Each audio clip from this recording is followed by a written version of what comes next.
ਵਾਹਿਗੁਰੂ ਜੀ ਕਾ ਖਾਲਸਾ ਵਾਹਿਗੁਰੂ ਜੀ ਕੀ ਫਤਿਹ ਜੀ। ਸੰਗਤ ਜੀ, ਜਿਵੇਂ ਕਿ ਅਸੀਂ ਕੱਲ੍ਹ ਮਨੁੱਖ ਦੇ ਅੰਦਰ ਸਭ ਤੋਂ ਵੱਡੇ ਵਿਕਾਰ ਹਉਮੈ ਨੂੰ ਅਤੇ ਉਸ ਦੀ ਉਮਰ ਨੂੰ ਜਾਣਿਆ ਸੀ ਕਿ ਕਿਵੇਂ ਮਰਨ ਤੋਂ ਬਾਅਦ ਵੀ ਮਨੁੱਖ ਦੇ ਅੰਦਰੋਂ ਇਹ ਵਿਕਾਰ ਨਹੀਂ ਜਾਂਦਾ। ਹਉ ਵਿੱਚ ਆਇਆ, ਹਉ ਵਿੱਚ ਗਿਆ, ਹਉ ਵਿੱਚ ਜੰਮਿਆ, ਹਉ ਵਿੱਚ ਮੂਆ। ਅੱਜ ਅਸੀਂ ਇਹ ਜਾਣਾਂਗੇ ਕਿ ਕੀ ਕਾਰਨ ਹਨ ਜਿਸ ਤੋਂ ਇਹ ਭਿਆਨਕ ਜੋ ਵਿਕਾਰ ਹੈ ਸਾਡੇ ਅੰਦਰ ਪੈਦਾ ਹੁੰਦਾ ਹੈ ਅਤੇ ਇਸ ਤੋਂ ਅਸੀਂ ਕਿਵੇਂ ਛੁਟਕਾਰਾ ਪਾ ਸਕਦੇ ਹਾਂ। ਸੰਗਤ ਜੀ, ਗੁਰਮਤਿ ਦੇ ਵਿੱਚ ਵੈਸੇ ਤਾਂ ਇਸ ਵਿਕਾਰ ਦੇ ਕਈ ਕਾਰਨਾਂ ਨੂੰ ਦੱਸਿਆ ਗਿਆ ਹੈ, ਪਰ ਮੁੱਖ ਤੌਰ 'ਤੇ 4 ਕਾਰਨਾਂ ਨੂੰ ਦੱਸਿਆ ਹੈ ਜਿਸ ਤੋਂ ਇਹ ਵਿਕਾਰ ਸਾਡੇ ਅੰਦਰ ਪੈਦਾ ਹੁੰਦਾ ਹੈ। ਉਹ ਹੈ ਮੈਂ, ਧਨ, ਤਾਕਤ ਅਤੇ ਗਿਆਨ।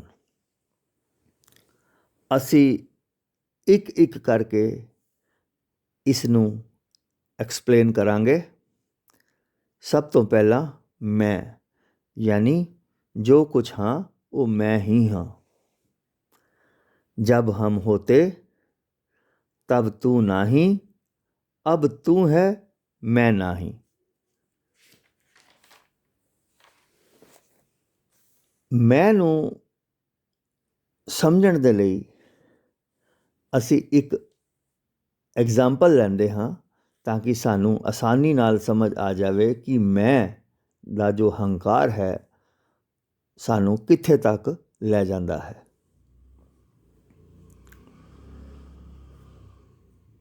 ਇੱਕ ਵਾਰੀ ਇੱਕ ਨਦੀ ਦੇ ਥੋੜ੍ਹੇ ਜਿਹੇ ਪਾਣੀ ਅਤੇ ਨਦੀ ਦੇ ਵਿੱਚ ਤਕਰਾਰ ਹੋ ਗਈ ਆਪਸ ਦੇ ਵਿੱਚ। ਕੋਈ ਵੀ ਸੰਗਤ ਜੀ ਨਦੀ ਜੋ ਹੈ ਲੈ ਲਵੋ, ਮੰਨ ਲਓ ਯਮੁਨਾ ਨਦੀ ਹੀ ਹੈ, ਦੋਨਾਂ ਦੀ ਤਕਰਾਰ ਹੋ ਗਈ।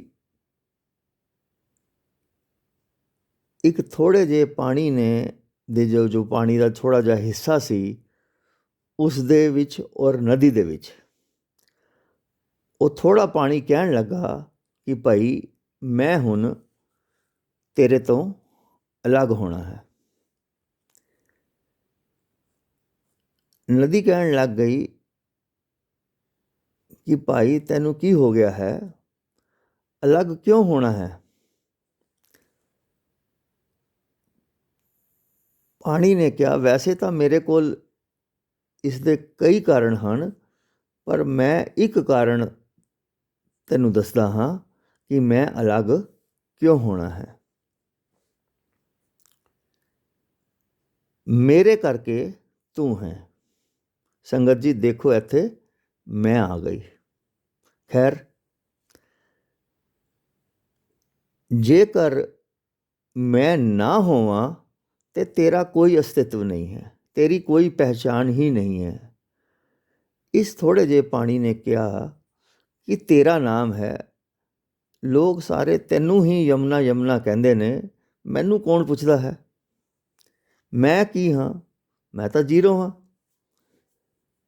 ਤੇਰਾ ਹੀ ਨਾਮ ਹੈ, ਤੇਰੀ ਹੀ ਉਪਮਾ ਹੈ, ਮੇਰਾ ਤਾਂ ਕੁਛ ਵੀ ਨਹੀਂ ਹੈ। ਇਸ ਕਰਕੇ ਮੈਂ ਤੇਰੇ ਤੋਂ ਇਲਾਇਦਾ ਹੋਣਾ ਹੈ, ਤੇਰੇ ਤੋਂ ਅਲੱਗ ਹੋਣਾ ਹੈ।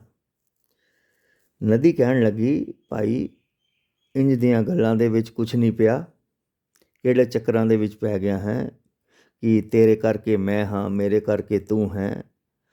ਪਰ ਉਸਨੇ ਕਿਹਾ ਮੈਂ ਹੁਣ ਪੱਕਾ ਧਾਰ ਲਿਆ ਹੈ, ਮੈਂ ਤਾਂ ਅਲੱਗ ਹੀ ਹੋਣਾ ਹੈ। ਸੋ ਲੋ ਜੀ, ਨਦੀ ਨੇ ਕਿਹਾ ਠੀਕ ਹੈ ਭਾਈ, ਜੇ ਤੂੰ ਫੈਸਲਾ ਕਰ ਹੀ ਲਿਆ ਹੈ ਤੇ ਹੋ ਜਾ ਅਲੱਗ। ਪਰ ਇੱਕ ਗੱਲ ਯਾਦ ਰੱਖੀ, ਜਦੋਂ ਵੀ ਤੂੰ ਚਾਹੇ ਵਾਪਿਸ ਆ ਸਕਦਾ ਹੈ। ਤੇਰੇ ਲਈ ਸਾਰੇ ਦਰਵਾਜ਼ੇ ਹਮੇਸ਼ਾ ਵਾਸਤੇ ਖੁੱਲ੍ਹੇ ਨੇ। ਉਹ ਕਹਿਣ ਲੱਗਾ, ਵਾਪਸ ਆਉਣ ਵਾਸਤੇ ਮੈਂ ਨਹੀਂ ਜਾ ਰਿਹਾ। ਜੇ ਮੈਂ ਵਾਪਸ ਹੀ ਆਉਣਾ ਹੈ ਤਾਂ ਅਲਾਇਦਾ ਕਿਉਂ ਹੁੰਦਾ। ਸੋ ਉਸ ਥੋੜ੍ਹੇ ਜਿਹੇ ਪਾਣੀ ਨੇ ਇੱਕ ਛਲ ਮਾਰੀ, ਬਾਹਰ ਜਾ ਕੇ ਪਿਆ। ਜੈਸੇ ਹੀ ਉਹ ਬਾਹਰ ਗਿਆ, ਜੋ ਨਦੀ ਦਾ ਥੋੜ੍ਹਾ ਪਾਣੀ ਸੀ ਉਹ ਇੱਕ ਜਗ੍ਹਾ 'ਤੇ ਇਕੱਠਾ ਹੋ ਗਿਆ। ਲੋਕਾਂ ਨੇ ਉਸ ਨੂੰ ਨਾਮ ਦੇ ਦਿੱਤਾ ਟੋਬਾ। ਹੁਣ ਲੋਕ ਸਾਰੇ ਉਸ ਨੂੰ ਟੋਬਾ ਟੋਬਾ ਕਹਿੰਦੇ ਨੇ। ਟੋਬੇ ਦਾ ਭਾਵ ਇੱਕ ਥੋੜ੍ਹਾ ਜਿਹਾ ਛੱਪੜ ਹੈ। ਉਹ ਹੁਣ ਬੜਾ ਖੁਸ਼ ਹੈ ਕਿ ਮੇਰਾ ਤਾਂ ਹੁਣ ਨਾਮ ਹੋ ਗਿਆ, ਮੇਰਾ ਹੁਣ ਆਪਣਾ ਅਸਤਿਤਵ ਹੈ, ਮੇਰੀ ਆਪਣੀ ਇੱਕ ਹੁਣ ਪਹਿਚਾਣ ਬਣ ਗਈ ਹੈ। ਸੋ ਲੋਕ ਉੱਥੇ ਆਉਂਦੇ, ਨਹਾਉਂਦੇ, ਧੋਂਦੇ, ਵਸਤਰ ਧੋਂਦੇ ਅਤੇ ਆਪਣੇ ਜਾਨਵਰਾਂ ਨੂੰ, ਆਪਣੇ ਪਸ਼ੂਆਂ ਨੂੰ ਉੱਥੋਂ ਪਾਣੀ ਪਿਲਾਉਂਦੇ।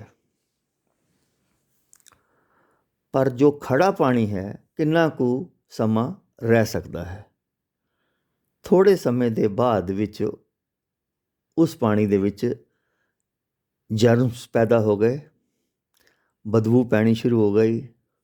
ਹੁਣ ਨਾ ਤਾਂ ਉੱਥੇ ਕੋਈ ਨਹਾਉਣ ਵਾਸਤੇ ਆਉਂਦਾ ਹੈ, ਨਾ ਕੋਈ ਉੱਥੇ ਆਪਣੇ ਵਸਤਰ ਧੋਂਦਾ ਹੈ, ਔਰ ਨਾ ਹੀ ਆਪਣੇ ਜਾਨਵਰਾਂ ਨੂੰ ਉੱਥੋਂ ਪਾਣੀ ਪਿਲਾਉਂਦਾ ਹੈ।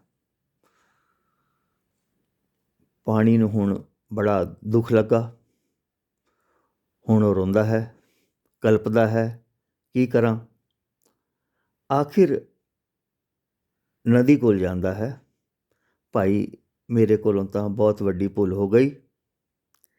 ਨਦੀ ਕਹਿਣ ਲੱਗ ਗਈ, ਆ ਜਾ ਵਾਪਸ, ਮੈਂ ਤਾਂ ਤੈਨੂੰ ਪਹਿਲੇ ਹੀ ਕਿਹਾ ਸੀ। ਉਹ ਕਹਿਣ ਲੱਗਾ, ਮੈਂ ਹੁਣ ਵਾਪਸ ਕਿਵੇਂ ਆਵਾਂ, ਮੇਰਾ ਤਾਂ ਸਾਰਾ ਜੋ ਸਰੀਰ ਹੈ ਜਰਮਸ ਦੇ ਨਾਲ ਭਰ ਗਿਆ ਹੈ। ਨਦੀ ਕਹਿਣ ਲੱਗੀ, ਤੂੰ ਵਾਪਸ ਤਾਂ ਆ। ਜਿਵੇਂ ਹੀ ਉਹ ਛਲ ਮਾਰ ਕੇ ਥੋੜ੍ਹਾ ਜੋ ਪਾਣੀ ਸੀ ਬਹੁਤ ਪਾਣੀ ਦੇ ਵਿੱਚ ਜਾਂਦਾ ਹੈ, ਜਿਵੇਂ ਹੀ ਉਸ ਵਿੱਚ ਜੋ ਜਰਮਸ ਪੈਦਾ ਹੋਏ ਹੁੰਦੇ ਨੇ ਉਹ ਖਤਮ ਹੋ ਜਾਂਦੇ ਨੇ। ਸਾਫ਼ ਪਾਣੀ ਵਿੱਚ ਜਾ ਕੇ ਉਹ ਵੀ ਸਾਫ਼ ਹੋ ਜਾਂਦਾ ਹੈ। ਸੋ ਸੰਗਤ ਜੀ, ਮੈਂ ਬਹੁਤ ਕੁਛ ਹਾਂ, ਮੇਰੀ ਪਹਿਚਾਣ ਹੈ, ਇਹ ਇੱਕ ਹੰਕਾਰ ਹੈ। ਉਹ ਕੀ ਕਰਦਾ ਹੈ, ਸਾਨੂੰ ਪਰਮਾਤਮਾ ਤੋਂ ਵੀ ਤੋੜ ਦਿੰਦਾ ਹੈ, ਪਰਮਾਤਮਾ ਨਾਲੋਂ ਵੀ ਅਲੱਗ ਕਰ ਦਿੰਦਾ ਹੈ। ਤਨ ਪਿਰਕਾ ਇੱਕ ਹੀ ਸੰਗ ਵਾਸਾ, ਵਿੱਚ ਹਉਮੈ ਭੇਦ ਕਰਾਰੀ। ਹਉਮੈ ਦਾ ਜੋ ਦੂਸਰਾ ਸਭ ਤੋਂ ਵੱਡਾ ਕਾਰਨ ਹੈ ਉਹ ਹੈ ਧਨ। ਧਨ ਦੌਲਤ ਸੰਪਦਾ ਜਿਵੇਂ ਹੀ ਬੰਦੇ ਕੋਲ ਆਉਂਦੀ ਹੈ, ਬੰਦਾ ਦੌਲਤ ਦੇ ਨਸ਼ੇ ਵਿੱਚ ਹੋ ਜਾਂਦਾ ਹੈ। ਪਰ ਗੁਰੂ ਅਰਜਨ ਦੇਵ ਜੀ ਕਹਿੰਦੇ ਹਨ, ਧਨਵੰਤਾ ਹੋ ਕਿਆ ਕੋ ਗਰਬੇ। ਗਰਬੇ ਦਾ ਭਾਵ ਹੈ ਹੰਕਾਰ। ਸਤਿਗੁਰ ਕਹਿੰਦੇ ਨੇ, ਜੇ ਤੇਰੇ ਕੋਲ ਧਨ ਦੌਲਤ ਸੰਪਦਾ ਆ ਗਈ ਹੈ ਤਾਂ ਤੂੰ ਹੰਕਾਰ ਕਿਉਂ ਕਰਦਾ ਹੈ। ਜਾਂ ਸਭ ਕੁਛ ਤਿਸਕਾ ਦਿਆ ਗਰਬੇ। ਪਾਤਸ਼ਾਹ ਕਹਿੰਦੇ ਨੇ, ਇਹ ਸਭ ਤਾਂ ਉਸ ਅਕਾਲ ਪੁਰਖ ਦਾ ਦਿੱਤਾ ਹੋਇਆ ਹੈ, ਤੂੰ ਤਾਂ ਐਵੇਂ ਹੀ ਹੰਕਾਰ ਕਰੀ ਫਿਰਦਾ ਹੈ।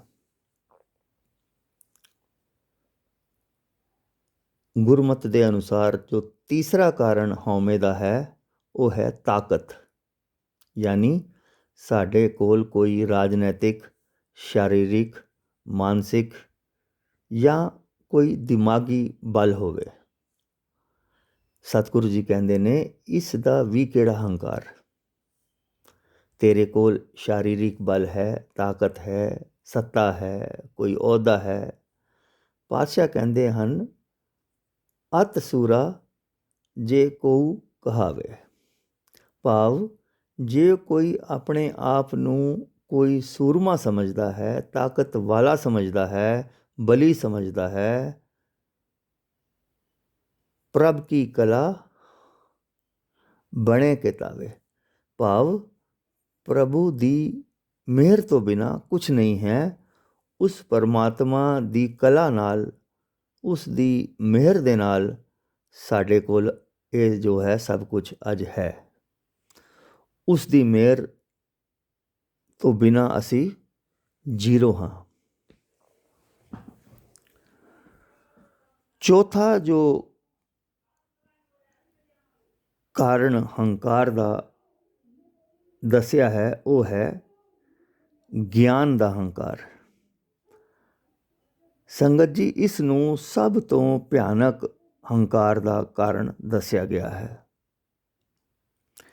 ਕਿ ਮੈਂ ਜਾਣਦਾ ਹਾਂ, ਮੈਨੂੰ ਪਤਾ ਹੈ, ਮੇਰੇ ਕੋਲ ਸਮਝ ਹੈ। ਜਿੰਨਾ ਹੰਕਾਰ ਸਮਝ ਦਾ, ਗਿਆਨ ਦਾ ਹੁੰਦਾ ਹੈ, ਧਨ ਅਤੇ ਤਾਕਤ ਦਾ ਵੀ ਨਹੀਂ ਹੁੰਦਾ। ਗੁਰੂ ਸਾਹਿਬ ਕਹਿੰਦੇ ਨੇ ਜਿਹੜਾ ਬੰਦਾ ਗਿਆਨ ਦਾ ਹੰਕਾਰ ਕਰਦਾ ਹੈ, ਜਿਸ ਨੂੰ ਲੱਗਦਾ ਹੈ ਕਿ ਮੈਂ ਜਾਣ ਲਿਆ ਹੈ, ਜਿਸ ਨੂੰ ਲੱਗਦਾ ਹੈ ਮੈਨੂੰ ਹੁਣ ਸਾਰੀ ਸੋਝੀ ਹੈ, ਗੁਰੂ ਸਾਹਿਬ ਕਹਿੰਦੇ ਨੇ ਉਹ ਬੰਦਾ ਸਭ ਤੋਂ ਬੇਸਮਝ ਹੈ। ਪੜ੍ਹਿਆ ਮੂਰਖ ਆਖੀਏ ਜਿਸ ਲਬ ਲੋਭ ਹੰਕਾਰਾ। ਸੋ ਸੰਗਤ ਜੀ, ਗੁਰਮਤਿ ਦੇ ਅਨੁਸਾਰ ਇਹ ਕੁਝ ਕਾਰਨ ਹੰਕਾਰ ਦੇ ਸਨ। ਅਸੀਂ ਇਹਨਾਂ ਕਾਰਨਾਂ ਤੋਂ ਮੁਕਤ ਹੋਈਏ। ਇਹਨਾਂ ਦੀ ਮੁਕਤੀ ਪਾਤਸ਼ਾਹ ਕਹਿੰਦੇ ਨੇ ਕਿ ਪਰਮਾਤਮਾ ਨੂੰ ਸਿਮਰ ਕੇ ਹੀ ਹੋ ਸਕਦੀ ਹੈ। ਇਸ ਤੋਂ ਇਲਾਵਾ ਇਸ ਦਾ ਕੋਈ ਵੀ ਇਲਾਜ ਨਹੀਂ ਹੈ।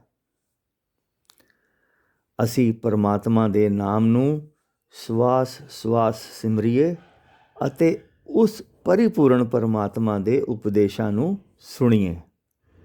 ਅਤੇ ਫਿਰ ਜਿਉਂ-ਜਿਉਂ ਅਸੀਂ ਸਿਮਰਨਾ ਸ਼ੁਰੂ ਕਰਾਂਗੇ, ਸਾਡੇ ਅੰਦਰ ਦੀ ਜੂਠਨ ਅਤੇ ਇਹ ਵਿਕਾਰ ਆਪਣੇ ਆਪ ਹੀ ਦੂਰ ਹੋ ਜਾਏਗਾ।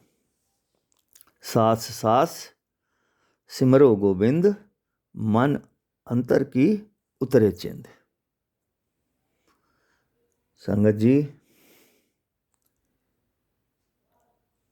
ਹੋਈਆਂ ਬੇਅੰਤ ਭੁੱਲਾਂ ਨੂੰ ਮਾਫ਼ ਕਰਨਾ ਜੀ। ਇਸ ਚੈਨਲ ਦੇ ਨਾਲ ਜੁੜੇ ਰਹੋ ਜੀ। ਵਾਹਿਗੁਰੂ ਜੀ ਕਾ ਖਾਲਸਾ, ਵਾਹਿਗੁਰੂ ਜੀ ਕੀ ਫਤਿਹ ਜੀ।